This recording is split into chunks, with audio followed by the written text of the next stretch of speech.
Bonjour les sixièmes. Donc comme promis, je viens faire une petite vidéo pour corriger certains exercices du DS de la semaine dernière. Donc là, je ne perds pas de temps à relire les énoncés. C'était celui avec la course. Et donc là, le problème, c'était donc des distances à ajouter, mais le petit piège qui était présent et dont on a parlé, c'est que donc les distances étaient dans des unités différentes. Et donc ça, ce n'est pas possible d'additionner ou même de soustraire des distances dans des unités différentes. Il faut d'abord les convertir dans la même unité. Donc là, ce que je vous propose, c'est de refaire rapidement le tableau. Donc, on a les kilomètres, on a les hectomètres, les décamètres, les mètres, les décimètres, les centimètres et ensuite les millimètres.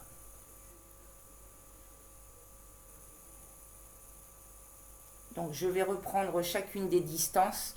Donc ici, on a 105 décamètres. Donc je l'écris ici, 105 décamètres. Donc je vais les placer, donc chacune des distances dans le tableau. Donc je rappelle une petite astuce pour placer un nombre correctement dans un tableau. Donc on place toujours le chiffre des unités dans l'unité. Donc je viens mettre le 5 dans la colonne des décamètres et ensuite je place à gauche le 0 et le 1. Je vais faire pareil maintenant avec 0,6 km. Donc je le réécris ici, 0,6 km. Donc dans cette distance, c'est le 0 qui est le chiffre des unités que je viens placer dans l'unité kilomètre. Donc je mets le 0 ici et donc à droite le 6. Si vous remarquez, je ne place pas les virgules dans le tableau. Comme je place correctement mes chiffres à la bonne place, ce n'est pas la peine de placer la virgule. Et il me reste une dernière distance à placer, 300,5 mètres. Donc 300,5 mètres. Dans cette distance, c'est ce 0 là qui est le chiffre des unités et que je vais venir placer dans la colonne des mètres. Donc le 0 ici, encore un 0 à gauche, le 3 à gauche et le 5 à droite. Donc je vais venir faire le total de tout ça. Maintenant que j'ai tout placé, donc je vais faire le total dans mon tableau de chacune des distances que j'ai correctement placées. Donc j'efface là pour me faire un peu de place. Donc c'est parti, je reviens ici. Donc je tire un grand trait. Et donc c'est parti. Colonne des décimètres, il y a 5. Colonne des mètres, 0. Colonne des décamètres, 5 plus 0, 5. Colonne des hectomètres, 0 plus 6 plus 3, 9. Colonne des kilomètres, 1 plus 0, ça fait 1. Donc j'ai plusieurs façons de répondre. Je peux répondre donc dans ce cas-là que la distance parcourue par marque est de 19 505. Et regardez bien, je remonte ici, hop, décimètres. Mais là, il faut être quand même cohérent. Quand vous faites une course à pied, vous ne répondez pas que vous avez parcouru plein de décimètres. Donc une autre solution quand même un peu plus adéquate était de répondre, donc je place la virgule ici, que Marc avait parcouru donc 1950,5 mètres. Regardez bien, donc ce zéro là était dans la colonne des mètres. Mais même vu le nombre de mètres réalisés, je pense que la meilleure quand même des réponses était de dire, donc là j'enlève la virgule qui est là, je vais placer la virgule ici, et donc le 1 est dans la colonne des kilomètres. Marc a parcouru 1,9505 km, donc quasiment 2 km. Donc voilà pour le premier exercice. On passe au deuxième. Donc ça, je sais que c'est un exercice que vous n'aimez pas beaucoup avec les durées, mais il faut vraiment, là, en sixième, réussir à le faire. Donc, début, donc 17h39 minutes. La fin de ce film, 20h13 minutes. Donc, pour trouver la durée du film, je fais donc 20h13 moins 17h39. Je rappelle que les durées, les heures, les minutes, les secondes ne se font pas comme avec les virgules, les nombres décimaux et la base 10. Là, je rappelle que 1 heure, c'est 60 minutes. Et 1 minute, c'est 60 secondes. Donc, on ne peut pas compter de la même façon comme quand on a des nombres décimaux. Donc, je vais venir ici séparer ma colonne des heures et ma colonne des minutes.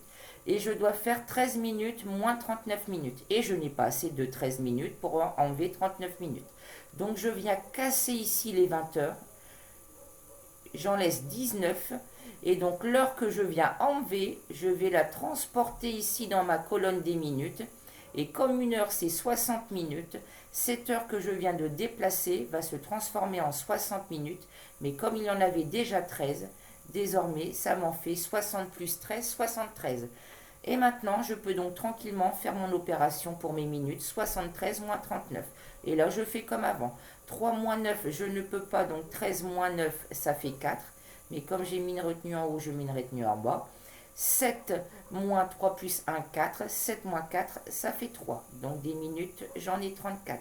Et là, tout simplement, 19 heures moins 17 heures, ça fait 2 heures.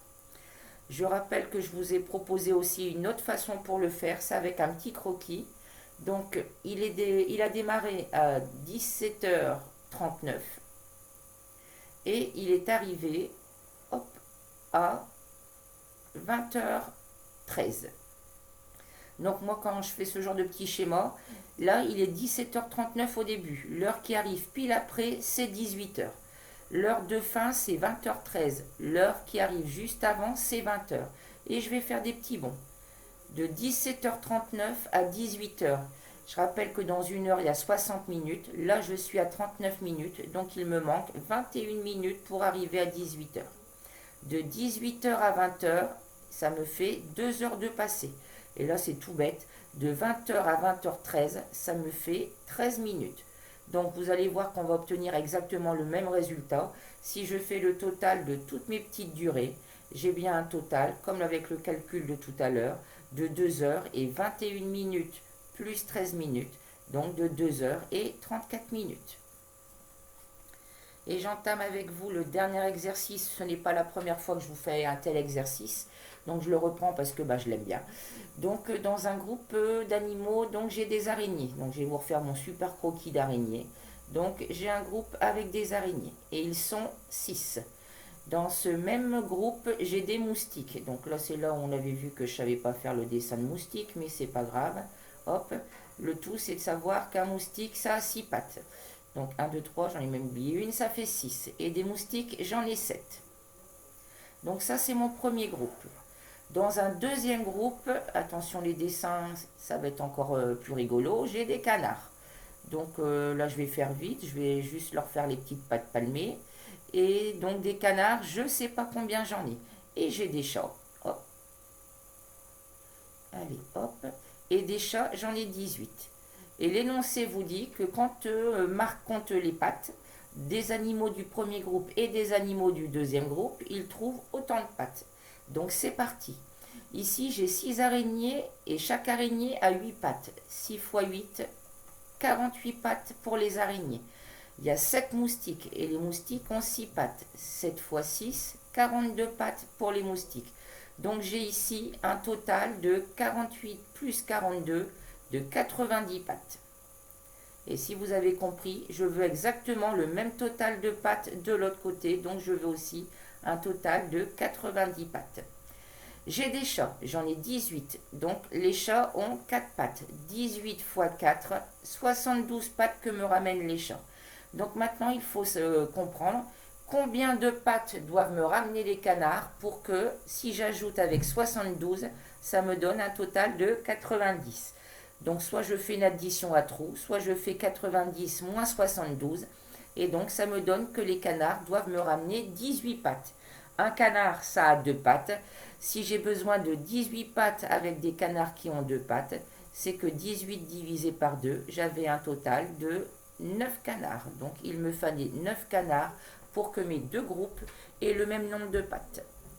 Et là je vous présente quand même la petite énigme que je vous avais proposée donc en exo-bonus.